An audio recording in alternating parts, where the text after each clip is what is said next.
ไผ่เพิ่นมานอนพี่น้องเพิ่นเนาะเจ็บแขวบ่สบายคือน้องว่าเฮ็ดหน้าก็น่าอยู่ภาคเซมันยากเนาะถือเขาเจ้าหลักที่รถอีกมีเพิ่นเบิด2ข้างเลย2ข้างเลยเป็นยังเป็นโรคเอาคือบ่ซื้อเป็นสอบรถบ่มี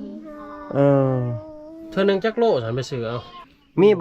บ่บางมื้อสุเจ้าแบบผู้ใหญ่นี่อดข้าวมีบ่มีแบบบ่ได้กินข้าวให้เด็กน้อยกินให้ลูกกินผู้ใหญ่กินยังถ้ากินน้ำเอากินแต่น้ำมีบ่3 มื้อ4 มื้ออดข้าวอ๋อตัวพี่น้องอดจนได้เงินไปซื้อข้าวจังกินบ่น้องแก้วคันว่าแบบว่าสมมุติว่ามีผู้บ่าวหรือว่าผู้อยากล้มน้องหรือว่าอยากเอาน้องนี่น้องก็เปิดใจล้มอยู่บ่เปิดอยู่ล้มได้เนาะล้มได้เปิดขนาดช่วงนี้เนาะโดยมันเป็นเปิดอัดลาดได้พี่น้องเปิดเบิดใจเลยเนาะเบิด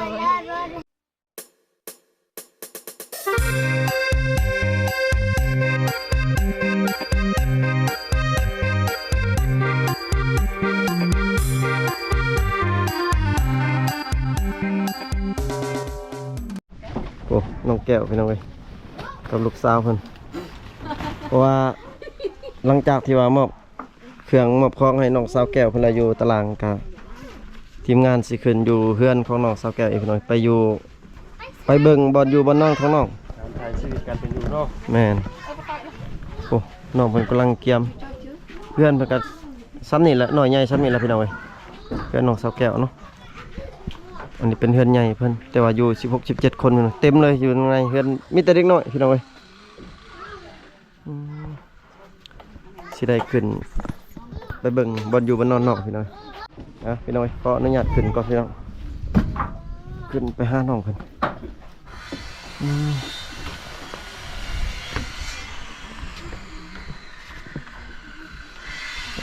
สานเพิ่นพี่น้องเอ้ยเป็นตาย่านตกพี่น้อง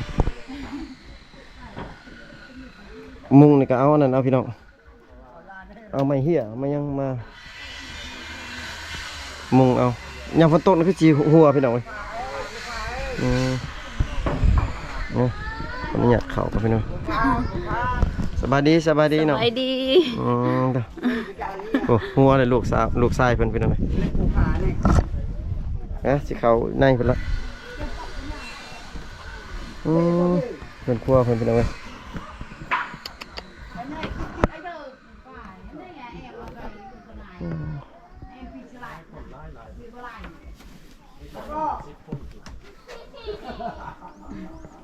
เพื่อนครัวแต่ว่าเป็นบอลอยู่บนนอนเลยบัดนี้น้อง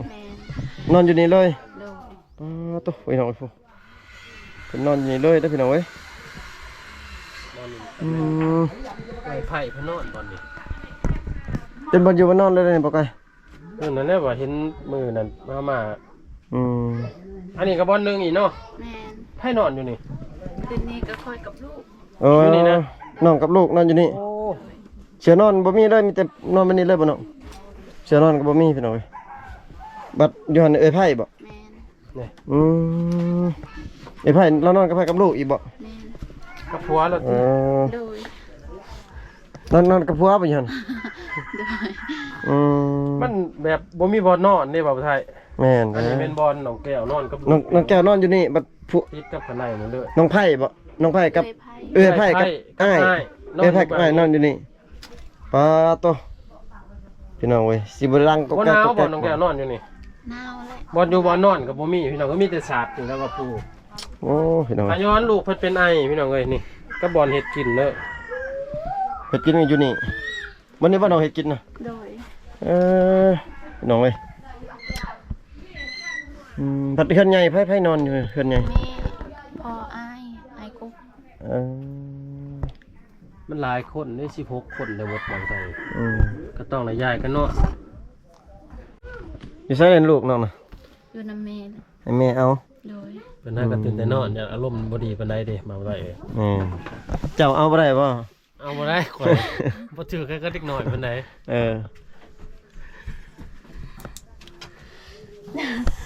พ่อแม่น้องอยู่เบิดเด้อพ่อไปเลี้ยงควายพ่อไปเลี้ยงควายแล้ว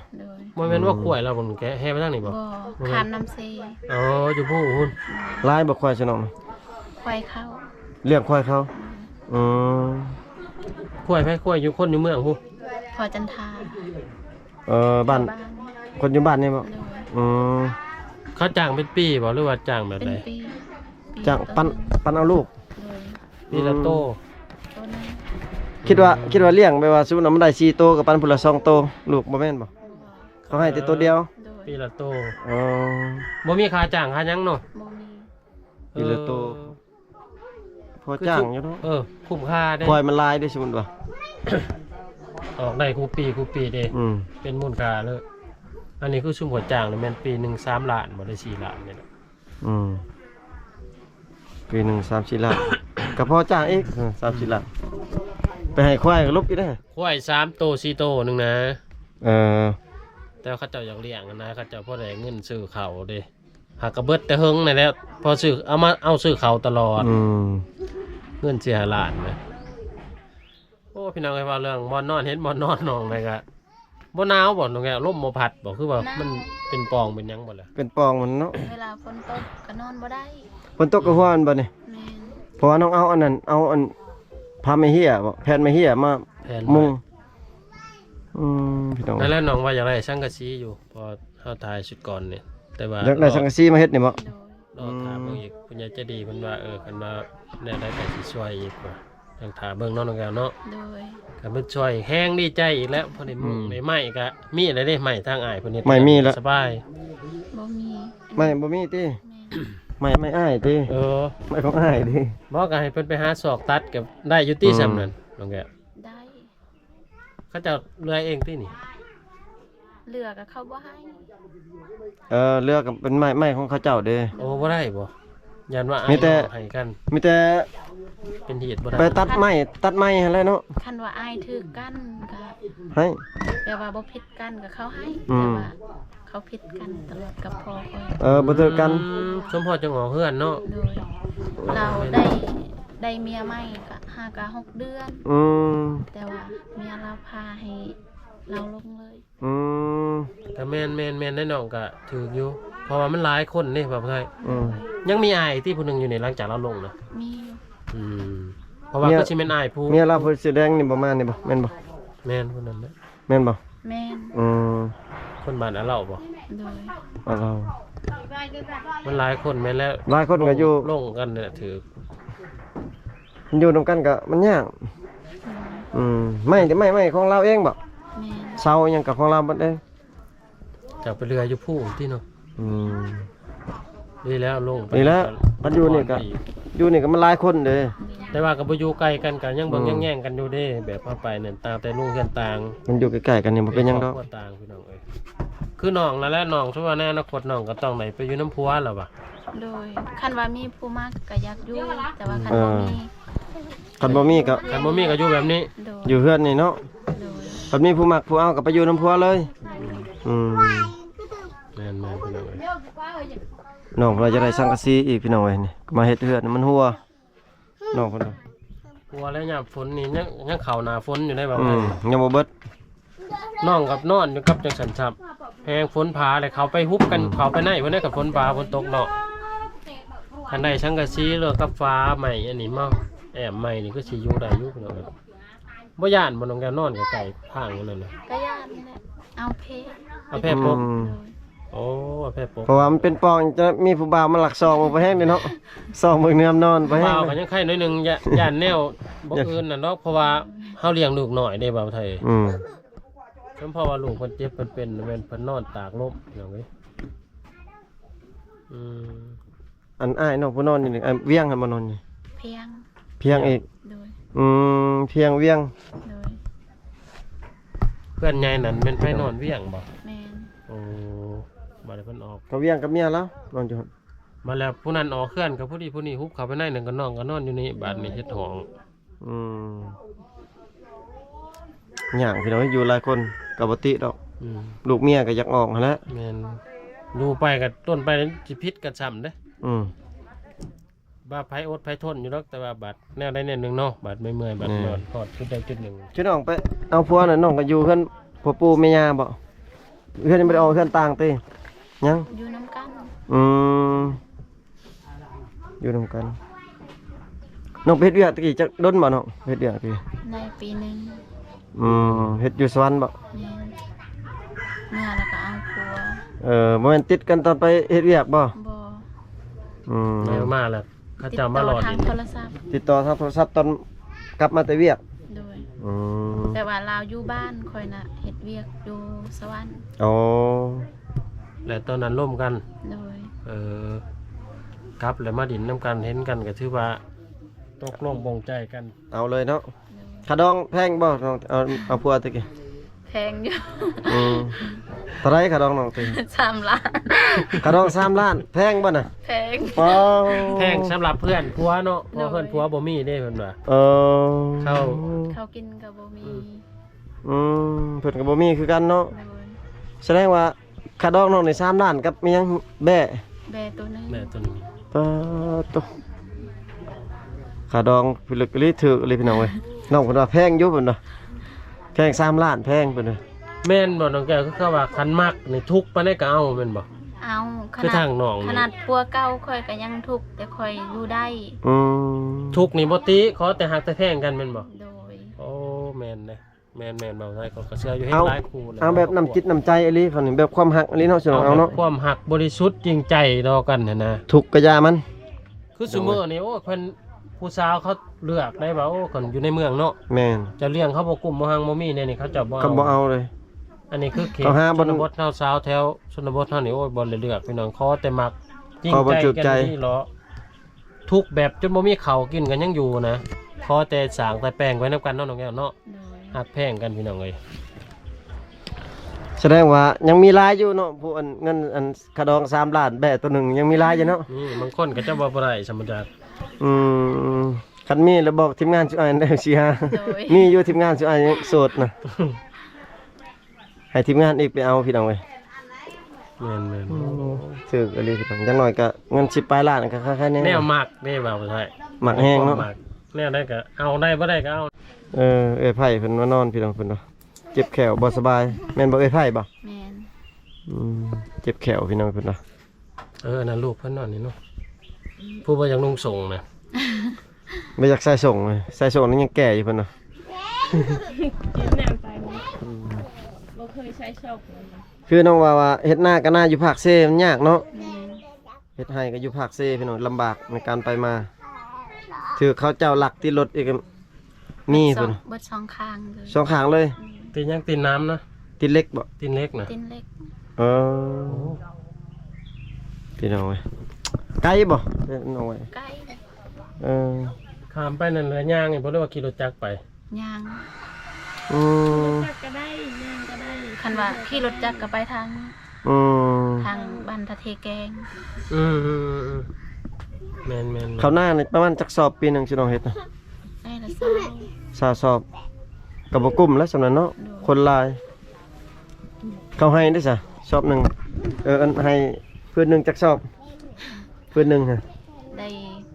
30 ที่ว่าให้กวางงามเติบเนี่ยจะได้30เนาะ ปีนี้ก็ปีกายนี่ก็บ่มี บ่ได้ ปีนี้แห้งนักปีนี้เนาะ อืม มันแห้งมันแหลงพี่น้องเลยเขาก็บ่ค่อยเป็นบ่ค่อยงามปานใดโอ้ ก็ถือว่าบ่กลุ่มคือเก่าหั่นล่ะพี่น้องเฮ็ดก็ได้ซื้อเนาะปีหนึงเนาะปีหนึงบ้านจักสอบซื้อ 10 ประมาณ10สอบ 10สอบแล้วกุมหมดปีเลยเนาะ อืม จดครบรอบ อ๋อตัว10 เดี๋ยวนี้ ส ก็ อบ ได้ซื้อบ่ได้นี่หรือว่ากินยังกินข้าวให้ข้าวสวนอยู่ เข้าสวน ข้าวซื้อบ่ อืม อืมได้กินข้าวซื้อตอนนี้พี่น้องเว้ย ซื้อเป็นโล ซื้อเป็นโลเอา คือบ่ซื้อเป็นสอบรถ บ่มี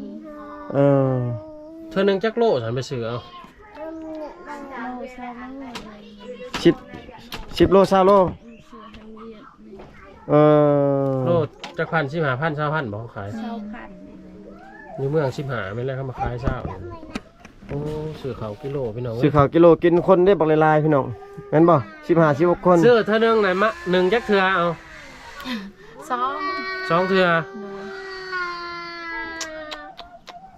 โดย พี่น้องเว้ยซื้อข้าวกิโลซื้อเท่านึงประมาณ20โลเนาะ โดย ได้สองเทื่อสามเทื่อหนึ่งเบิด 2เทื่อ3เทื่อเบิด เฮ็ดให้กับในเขาร้ายจะได้20 30ให้สิ50 เออ สอบต่อปี แต่ว่า มัน ค บ่ น พอ เท่าหลาย คนหลาย มีบ่บางมื้อสุเจ้าแบบผู้ใหญ่นี่อดข้าวมีบ่ มี แบบบ่ได้กินข้าว แม่ ให้เด็กน้อยกินให้ลูกกิน ผู้ใหญ่กินยังถ้ากินน้ำเอา กินแต่น้ บ่เมื่อยบ่ซะ ำบ่เมื่อย พี่น้องเว้ยเห็นบ่ อดสิอดฮอดแซ่ เห็นบ่ สา ป้าม มือสี่มืออดข้าว มีบ่3มื้อ4มื้ออดข้าว มี ป้าตัวพี่น้อง อด เว้ย จนได้เงินไปซื้อข้าวจังกิน ไปทำงานเข้า โอ้ ไปนำข้าวกิน สมควรนี่น้องเอ้ย เวลาไปเวียกนำเข้าแบบว่าเข้าส่วนเขาให้กินเขาเลย เออ ให้จางก็ถอยไป แบบว่าบ่ได้เขาจ้างให้ไปแล้วก็ไป โดย อืม ได้กินข้าวอยู่เพิ่นเลยนะบ่ได้พรพันธุ์นี่พี่น้องเอ้ย บ่น้องแก้วคันว่าแบบว่า สมมุติว่ามีผู้บ่าวหรือว่าผู้อยากล้มน้องหรือว่าอยากเอาน้องนี่น้องก็เปิดใจล้มอยู่บ่ เปิดอยู่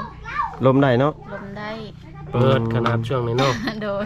บ่แม่นเปิดอัดลาดได้พี่น้องเปิด เปิดเบิดใจเลยเนาะ เบิด เพราะว่าน้องเพิ่นก็คิดหนักช่วงนี้เนาะ แต่เปิดให้แบบล่มกันคบกันซื่อๆตีหนึ่งแกบ่ถึงขันเอามันบอก โดย เพราะว่าน้องลูกยังน้อยอยู่เพิ่นว่า ต้องเบิ่งกันก่อน แม่น อืมแต่สมมุติว่าทางผู้บ่าวเพิ่นรับได้เด้ลูกน้อยก็เพิ่นว่ายังเอาเนี่ยสมมุติว่า หับไปเลี้ยงเลย รับไปเลี้ยงเลยนี่ แม่ทั้ง ได้บ่เอาได้บ่ บ่ได้ ยังบ่ทันได้เนาะ โดย อื ต้องให้ลูก ม ใหญ่ก่อนเพิ่นว่า ต้องให้ลูกใหญ่ก่อน แต่ล่มแบบล่มหูจักใจกันยังเหลือล่มกันนี่คบกันได้อยู่เพิ่นว่า อืม เป็นหยังไง ก็แสดงว่าน้องเพิ่นเปิดใจอยู่พี่น้องเอ้ย ลูกยังน้อยแน่เด้บางท่าน อย่าเลี้ยงบ่กลุ่มเนาะ แม่นยันไปสอนไปสวน ยันเอาไปแล้วมันเป็นคือเก่าอีกเป็นแม่ห้างนางไม้อีกโอ้พี่น้องเอ้ยเพิ่นว่าเจ็บเคยเจ็บมาแล้วเนาะ แม่น บ่อยากเจ็บซ้ำอีกพี่น้อง ต้องเบิ่งดีๆเพิ่นว่า อืม ประมาณอีกจักปีน้องจะสิแต่งงานเนาะสมมุติว่า 2-3 ปี อีก 2-3 ปี โดย อีก 2-3 ปี ลูก ตั้ง ให แต่ ญ่ๆก่อนอยู่น้ำพอน้ำแม่ได้เพิ่น โด เนาะ ย เอาไปน้ำบ่ลูกชายนี่กันแต่งงานนี่ดูว่าป้าไปนี่ คันว่าเราอยากไปอยู่น้ำก็ให้ไปอยู่ อืม คันว่าลูกบ่อยากไปก็อยู่นำแม่ อืม เที่ยวมายามมาเนาะเที่ยวเบิ่งเอาคันสมมุติว่าทางฝ่ายชายเพิ่นรับได้ได้ให้ลูกไปเลยไปอยู่นำกันเลยก็แฮงดีเนาะ โดย ส่วนหลายแบบเคยมีบ่คือแบบในเขตนอกเขาหนึ่งแบบไม่ห่างเอาผัวแล้วลูกไปอยู่นำหลายบ่ เคย เคยมีอยู่เนาะ ส่วนหลายแสดงว่าต้องไหนเอาไปอยู่นำเบิดเนาะเป็นเหตุเขาเจ้าสงสัย สิเอาขะดองแพงบ่สมมุติว่าคันว่าเอาผัวบัดนี่สิเอาขะดองแพงบ่ เพิ่มกับว่าลูกอีก เออ เพิ่มขึ้นหน้อยหนึงบ่ เพิ่มขึ้นหนิดนึงเนาะประมาณ โดย 5ล้านหรือ10ล้านเนาะ 10 ล้าน15ล้าน 10ล้าน15ล้านอืม เพื่อ เพื่อต่อ 1แถม2เด้บ่ได้1แถม1แม่นแล้ว 55ล้านพี่น้องเอ้ยเพิ่นว่าขะดองปานนี้อยากขอเพิ่มเพิ่นว่า เพราะว่าที่ว่าน้องว่าเพิ่มน่ะพ่อได้ซื้อข้าวน้ำให้พ่อให้แม่เนาะอยู่เฮือนอยู่ชาติ โดย ให้พ่อแม่ได้ค่ารองนะครับเพิ่นซื้อข้าวซื้อน้ำเด้ใครแน่พี่น้องก็บ่แพงดอกซ้ำนั้นบ่ได้เอ้ย บ่แพง ล้านกับแบะ 10ล้าน ยัง บ่ ตัว แพ นึง ง กับงัวตัวหนึง บ่น้องอันคือเป็นแม่ห้างนี่คือเขตชนองนี่กินแบบบ่ได้เนาะ บ่ได้ บ่ ต้อ ได้ งง่วนบ่ โดย คือกันเลยเนาะอยู่เขตใดคือ งัว กัน งัวกับข้วยนี่ได้เป็นบ่ ได้ แต่ว่าแบ่นี่บ่ได้คันผู้สาวนี่กินแบ่ได้ ได้ โอ้ หมูได้บ่หมู ได้ บ่ได้แต่แบะเนาะ โดย โอ้ยพี่น้องเว้ยคือว่าผู้สาวนี่คือว่าลุบไปเลย มันไม่ห้างกำไร ไม่ห่างกำไรมีเหตุต่างหากอยู่เด้ พี่น้อง เบิ้นรีบ ไม่ห้าง แต่งนี่ก็แต่งต่างอีกบ่ไม่ห่างนี่แต่งแบบมันมีช่างแหน่ ตั้งเลยใจนะ เวลาแต่งไม่ห่างนี่เอามีหยังแหน่เกี่ยมยังต้องเกี่ยมหยังแหน่บางเทื่อเพิ่นเบิ่งอยู่นี่เด้ FC เพิ่นอยาก แล้ว รู้ ก็งัวไก่ เออ หมูงัวไก่ โดย ครับ เงินค่าดอง แม่น นี่ในแต่เหตุชุมเนาะมันบ่มีค่ำเนาะ คำบ่มีติเออ คันเขาใหายเอาบ่ เอาเลย เออ แต่ว่าในการเว้าเหตุน่ะเขาเจ้าสิบ่มีเว้าเรื่องค่ำ แม่น เท่านั้นบาทเท่านี้บาทแล้วเท่านั้นหนึงสันลึงมีแต่เรื่องเงินคารองพี่น้องเอ้ย อืม อืม แต่คักเพื่อนเนาะใช่คันบ่มีแท้ๆนี่สมมุติเพิ่นบ่มีนี่ให้ได้หยังแท้ๆนี่ให้ได้แก้เหียดนี่นะแก้เหียดคือสุนองนี่ ได้งัวกับหมู งัวกับหมู โดย งัวกับหมูเนาะ แล้วก็ไก่ประมาณ อืม 4-6 ตัว สี่ เพราะว่า ห้าหกตัว เพราะได้มาแก้ฮีตเนาะ โดย อืม ก็ถือว่ายังธรรมดาสำหรับเนาะเอาไทยเนาะ แม่น คนมาแต่งกันคือในเมืองในหน้านี่โอ้ แพงได้พี่น้อง 2-3 แสนบาทได้กินตั้งหากยังอีกพี่น้องเลยปั้นกินให้มันแล้ว โอ้ เอาไปปั้นกันเรื่องรถแก้รถกัดรถเลยมันเห็นขนมพี่น้องเอ้ยมาเวียนตลอดอยู่นี่ อืม เอา เอาไปปั้นกันกินเด้อ ไป เอาไปเงินอีกเพราะว่าเด็กหน่อยยังไล่หลายพี่น้องเลย ไอ้ดมลุนทอด ตัวนี้ก็มีในย่ามครับบ่มีเขาวกินนะครับลวกพุละช่องละห่อนี่คือว่าเรียบร้อยของปากกับตัวแต่ละ2 ปอง 3 ปองพี่น้องตักตีแต่บอลนอนน้องเลยนอนโอ้ อืม ลำบากเลย บ่มีเสือนอนบ่น้องน้องนอนแบบอยู่ศาสตร์นี่เลย แม่น มันลูกได้ซะลูกก็นอนอยู่หั่น นอนนะ เออพี่น้องเอ้ย น้องบ่ได้เอาแพ้ยังปลูกว่าสนุก บ่ นอนในศาลนั่นเลย แค่ก็ค่อยปิดทาง ปิดก็คือละปิดนี่ได้ประตูนี่ได้มันปิดนี่ผาเขียว อืมพี่น้องเอ้ยน้องก็นอนอยู่นี่เลย ๆแต่น้องกลับมาเพิ่นว่านอนแบบนี้นะ แม่น โอ้เป็นจักปีจะ2 ปีแล้วบ่ มาแต่บ้านพวกก็ปีหนึง ปีหนึง แต่น้องมาเกิดลูกอยู่นี่อยู่เฮือนนี่เนาะ หาก็ได้ปีหนึง เกิดลูกอยู่เฮือนบ่ได้พี่น้องเพิ่นอยู่นั่นบ่ บ่ได้ละมันเป็นที่ เกิดอยู่แคมป์บ้านแคมป์หยัง อ อยู่ ยู่ห้องหมอ แม่ มันมีเพื่อนกับลูกบ่ แม่ เอออยู่เฮือนกับลูกต่างหากอยู่บ้านน้องนี่ แม่ โอ้ อืม เฮามาตั้งตูแถวนี้บ่ได้บ่ บ่ ต้องเลยไปอยู่เพื่อนเกิดลูกหลังนั้น คันมันมีเขาเฮ็ดให้เลยเด้เนาะเขาเฮ็ดให้แล้วต้องไปเกิดอยู่หั่นเบิดบ้านเลยเนาะ โดย เอาสมมุติว่ามี2-3 คนเกิดพร้อมกันได้ซะ บ่แบบว่าค่อยนะตอนค่อยเกิดกับพ่อค่อยเองเฮ็ด เออพอจะเฮ็ดเอง แม่น อืม เอาอันนั้นใบป่วยอันนี้ เออ เฮ็ดแบบคือสังกะสี โอ้มะม่วงเอาไปกล้วยมาป โดย กๆๆนะเฮ็ดอยู่ใช้อยู่ข้างเฮือนนี่บ่หรือว่าอยู่ไส แม่น เฮ็ดอยู่ข้างเฮือนนี่